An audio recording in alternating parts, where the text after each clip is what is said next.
K5 ജീനിയസിൽ കൊല്ലം UP സ്കൂളിലെ ദേവതീർത്ഥയാണ് എത്തിയിരിക്കുന്നത്. നമുക്ക് ദേവതീർത്ഥയുടെ വിശേഷങ്ങളിലേക്ക് പോകാം. പുളിയഞ്ചേരി സ്വദേശികളായ സഗീഷ് വി, വീണ ആർ ദമ്പതികളുടെ മകളും കൊല്ലം UP സ്കൂളിലെ 5ാം ക്ലാസ് വിദ്യാർത്ഥിയുമാണ് ദേവതീർത്ഥ.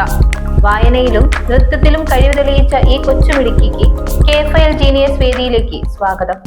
ദേവതീർത്ഥ ഉഷാറാക്കാം.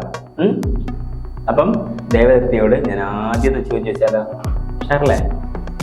നല്ല മിടിക്കുക അപ്പോൾ കേട്ടോ. ഓക്കെ, എൻ്റെ ഒന്നാമത്തെ ചോദ്യം ശ്രദ്ധിച്ച് കേൾക്കണേ.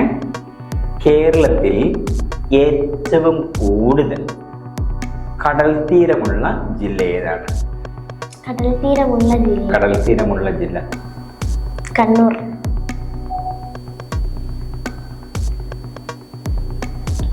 ഉറപ്പിച്ചോ? കണ്ണൂർ ഉറപ്പിച്ചോ? അപ്പൊ ആദ്യത്തെ ചോദ്യത്തിന് തന്നെ ദേവതീർത്ഥ ശരിയായ ഉത്തരം പറഞ്ഞിരിക്കുന്നു. ഓക്കെ, കേരളത്തിൽ ഏറ്റവും കൂടുതൽ തീരദേശമുള്ളത് കണ്ണൂർ ജില്ലയിലാണ്. ഓക്കെ, നമുക്ക് രണ്ടാമത്തെ ചോദ്യത്തിലേക്ക് പോകാം. രണ്ടാമത്തെ ചോദ്യം ശ്രദ്ധിക്കുക കേട്ടോ. ദേശീയ കായിക ദിനമായിട്ട് ആചരിക്കുന്നത് എന്നാണ്? ദേശീയ കായിക ദിനമായിട്ട് ആചരിക്കുന്നത് എന്നാണ്? ഒരു ക്ലൂ വേണോ? ക്ലൂ വേണോ? നമ്മുടെ ദേശീയ ഹോക്കി താരമായിരുന്ന ധ്യാൻചന്ദിന്റെ ജന്മദിനമാണെന്ന്. അതുകൊണ്ടാണ് ദേശീയ കായിക ദിനമായിട്ട് ഈ ദിനം നമ്മൾ ആചരിച്ചു വരുന്നത്. ഓഗസ്റ്റ് 10 ഞാൻ ഉത്തരം പറയട്ടെ. ദേശീയ കായിക ദിനമായിട്ട് ധ്യാൻചന്ദിന്റെ ജന്മദിനം ആഗസ്റ്റ് 29 എന്നാണ്? ആഗസ്റ്റ് 29. കുഴപ്പമില്ല കേട്ടോ. അടുത്ത ചോദ്യത്തിലൊക്കെ ഉത്തരം പറയാം കേട്ടോ. Okay, very good. എൻ്റെ മൂന്നാമത്തെ ചോദ്യം ചോദിക്കട്ടെ. മൂന്നാമത്തെ ചോദ്യം ഓക്കെ, ശ്രദ്ധിക്കുക കേട്ടോ. ഇരവികുളം ദേശീയ ഉദ്യാനം എന്ന് കേട്ടിട്ടുണ്ടോ? എവിടെയാ സ്ഥലത്? ഇടുക്കി, മൂന്നാറിലാണ് അല്ലേ? അല്ലേ? എൻ്റെ ചോദ്യം, ഈ ദേശീയ ഉദ്യാനത്തിൽ സംരക്ഷിക്കപ്പെടുന്ന മൃഗമേതാണ്? മോള് പോയിട്ടുണ്ടോ അവിടെ? പോയിട്ടില്ല? എന്നാൽ പോകണം കേട്ടോ. പോകണം അല്ലേ? എന്തായാലും പോകണം. സ്കൂളിൽ നിന്നൊക്കെ സ്റ്റഡി ടൂറിനൊക്കെ പോലെ. വരയാട് ശരിയായ ഉത്തരവാണ്. Okay, very good. വരയാട് ശരിയായ ഉത്തരം. നെക്സ്റ്റ് നാലാമത്തെ ചോദ്യം അല്ലേ? നാലാമത്തെ ചോദ്യം ഇതാണ്, സ്വാതന്ത്ര്യ സമരമായിട്ട് ബന്ധപ്പെട്ടാണ്. കിറ്റ് ഇന്ത്യ സമരം എന്ന് കേട്ടിട്ടില്ലേ മോള്? ഓക്കെ, എൻ്റെ ചോദ്യം, കിറ്റ് ഇന്ത്യ സമരത്തിലെ നായിക എന്ന് വിശേഷിപ്പിക്കുന്നത് ആരെയാണ്?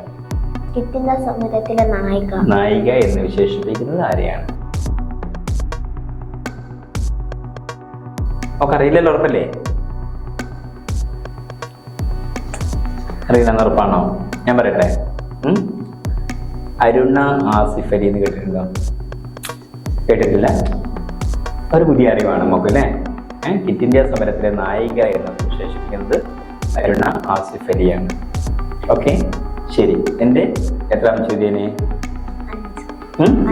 അഞ്ചാമത്തെ ചോദ്യം ഒരു മനോഹരമായ ചിത്രവുമായി ബന്ധപ്പെട്ടാണ്. വളരെ വിഖ്യാതമായ ചിത്രമാണ്. നോക്കാം, ആ ചിത്രം നോക്കാം. നമ്മൾ സ്ക്രീനിൽ കണ്ട ചിത്രം കണ്ടോ? ചിത്രം മനസ്സിലായോ? മനസ്സിലായില്ലേ? എൻ്റെ ചോദ്യം, ശകുന്തളയാണ് ചിത്രത്തിലല്ലേ? ദർഭപുല്ല് കാലിന് നട്ടെന്ന വ്യാജേന തിരിഞ്ഞു നോക്കുന്ന ശകുന്തളയുടെ ആ മനോഹരമായ ചിത്രം വരച്ചത് ആരാണ്? രാജാ രവിവർമ്മയാണോ? Okay, very good. വളരെ എഴുതി വെച്ച് തന്നെ രാജാ രവിവർമ്മയാണ്. എൻ്റെ മലയാളത്തിലെ വിഖ്യാതനായ ചിത്രകാരനാണ്. മലയാളത്തിലെ മാത്രമല്ല ഇന്ത്യയുടെ ഏറ്റവും വിഖ്യാതനായ ചിത്രകാരനാണ് അല്ലേ? ഇതേക്കുറിച്ച് മനസ്സിലാക്കണം കേട്ടോ. ഓക്കെ, ശരി. എൻ്റെ ആറാമത്തെ ചോദ്യം ശ്രദ്ധിക്കുക.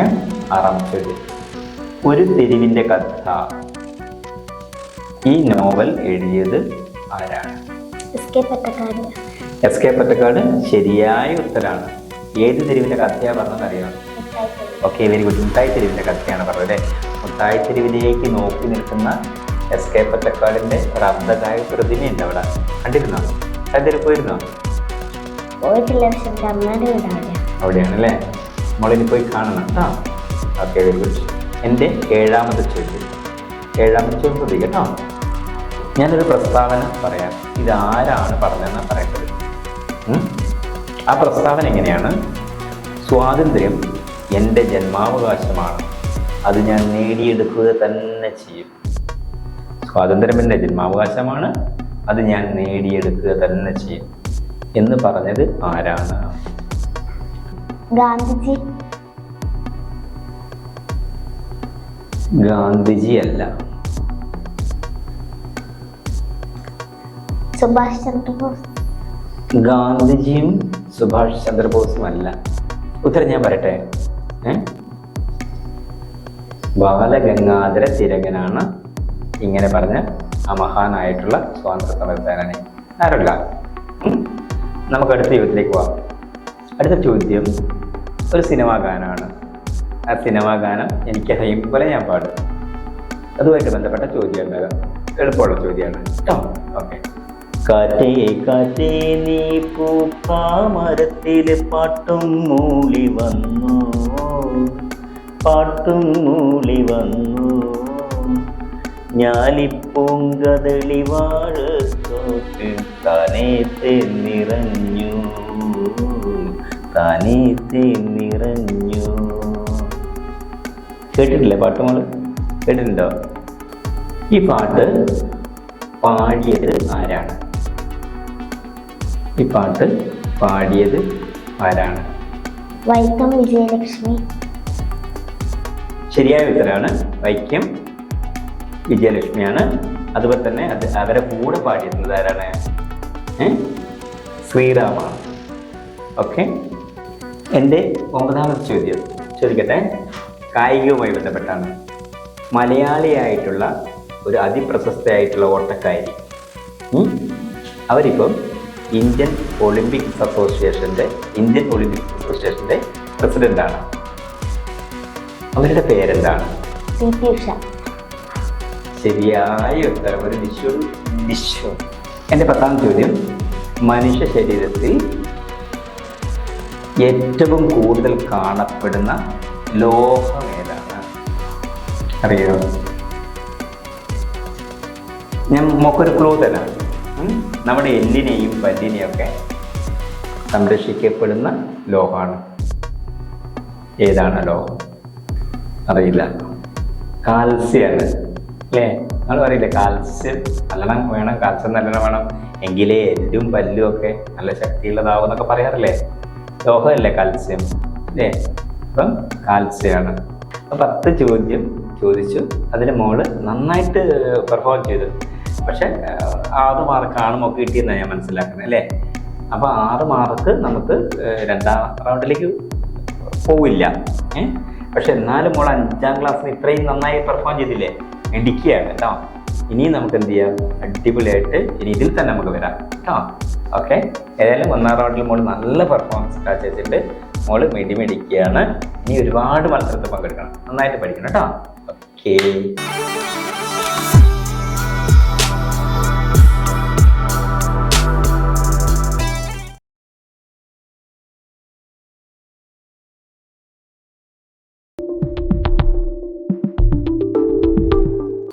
ഇന്ന് KFL ജീനിയസിൽ നമ്മളോടൊപ്പം ഉള്ളത് മുജുകുന്ന് നോർത്ത് UP സ്കൂളിലെ സച്ചിൻ ദേവാണ്.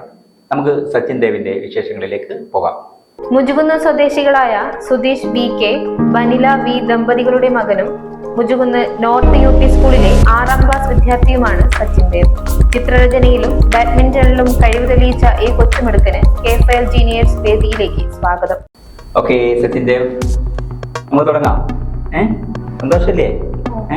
ഓക്കെ ശരി. അപ്പൊ നമുക്ക് ആദ്യത്തെ ചോദ്യത്തിലേക്ക് പോയാലോ?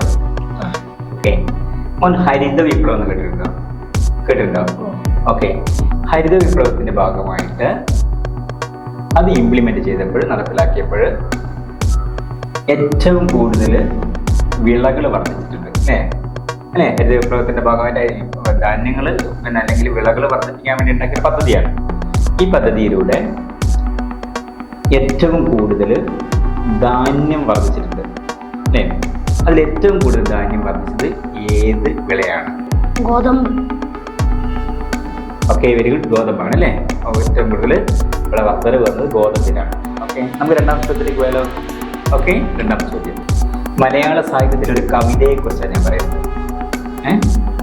ഈ കവിതയുടെ പേര് കുറ്റിപ്പുറം പാലം എന്നാണ്. എന്താ ഈ കവിതയുടെ പേര്? കുറ്റിപ്പുറം പാലം. ഈ കവിത എഴുതിയത് ആരാണ്? Edasseri Govindan Nair. Okay, very good. Edasseri Govindan നായരുടേതാണ് ഏത് കുറ്റിപ്പുറം പാലം എന്ന കവിത. Okay, very good. മൂന്നാമത്തെ ചോദ്യം ഒരു വെള്ളച്ചാട്ടവുമായി ബന്ധപ്പെട്ടതാണ്. ആ വെള്ളച്ചാട്ടം സൂചിപ്പാറ വെള്ളച്ചാട്ടം എന്ന് അറിയപ്പെടുന്നത്. എന്താ പേര്? സൂചിപ്പാറ വെള്ളച്ചാട്ടം.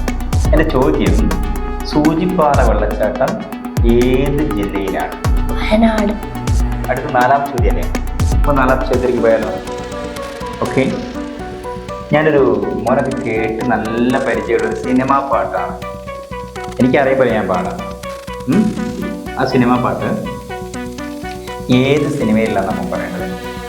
കടലിനക്കരെ പോണോരെ കാണാ പൊന്നിനെ പോണോരെ, കടലിനക്കരെ പോണോരെ കാണാ പൊന്നിനെ പോണോരെ, പോയി വരുമ്പോൾ എന്ത് കൊണ്ടുവരും കൈനിടയെ, പോയി വരുമ്പോൾ എന്ത് കൊണ്ടുവരും.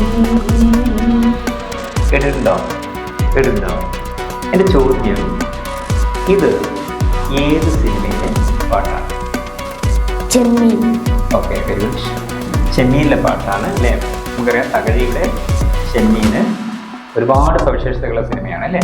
ഓക്കെ, സലിൽ ചൗധരിയായിട്ട് സംഗീതം നൽകിയത്. വയലാറാണ് ഇതിൻ്റെ ഗാനരചന നടത്തിയിട്ടുള്ളത്. Okay, very good.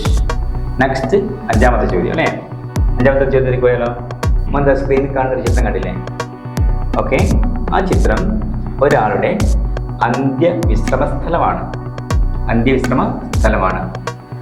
ഈ ചിത്രത്തിൽ കാണുന്ന അന്ത്യവിശ്രമ സ്ഥലം ആരുടേതാണ്? എന്ത് പേരിലാണ് അറിയപ്പെടുന്നത്? Gandhiji Rajghat. Okay, very good. നമ്മുടെ രാഷ്ട്രപിതാവായിട്ടുള്ള ഗാന്ധിജിയുടെ അന്ത്യവിശ്രമ സ്ഥലമാണ് ഇത് അറിയപ്പെടുന്നത് രാജ്ഘട്ടായിട്ടാണ്. പോയിട്ടുണ്ട് അവിടെ? ഇല്ല. ഓക്കെ, ശരി. നമുക്ക് ഏഴാം ചോദ്യത്തിലേക്ക് പോകാം. ഏഴാം ചോദ്യം, ഭൂമിയുടെ ഇരട്ട എന്നറിയപ്പെടുന്ന ഗ്രഹം ഏതാണ്? ശുക്രൻ.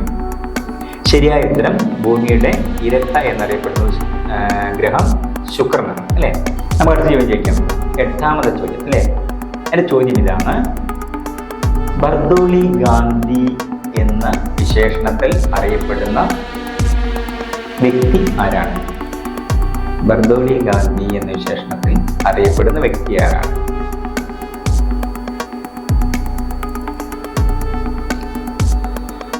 ക്ലൂ വേണോ?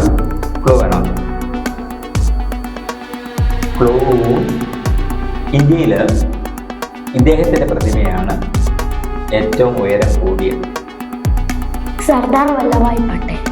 ഓക്കെ, ശരിയായ ഉത്തരവാണ്. സർദാർ വല്ലഭായ് പട്ടേലാണ് എന്താ പറയുന്നത് ബർദോളി ഗാന്ധി എന്ന വിശേഷണത്തിൽ അറിയപ്പെടുന്നത്. Okay, very good. ഇനി ഒൻപതാമത്തെ ചോദ്യം. എന്താ ചോദ്യം ചോദിക്കട്ടെ? ഓക്കെ, ഇനി സിനിമയുമായി ബന്ധപ്പെട്ട ഒരു ചോദ്യമാണ്. 2022 സിനിമ അവാർഡ്, ദേശീയ അവാർഡിലൊക്കെ ആയിരുന്നപ്പോൾ അതിൽ ഏറ്റവും നല്ല നടനായി തിരഞ്ഞെടുക്കപ്പെട്ട വ്യക്തി ആരായിരുന്നു?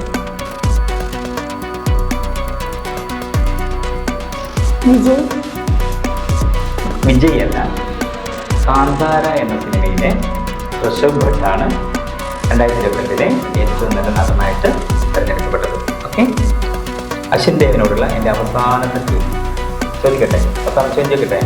ഓക്കെ ആണോ? Okay, very good. ഭൂമിയുടെ ശ്വാസകോശം എന്നറിയപ്പെടുന്ന വനം ഏതാണ്? ആമസോൺ മഴക്കാടുകൾ. Okay, very good. 10 ചോദ്യങ്ങൾ കഴിഞ്ഞിരിക്കുകയാണ്. അപ്പം നന്നായിട്ട് പെർഫോം ചെയ്തു അല്ലേ? നോർത്ത് UP സ്കൂളിലെ അശ്വിൻ ദേവ് അടിപൊളിയായിട്ടോ. ഓക്കെ.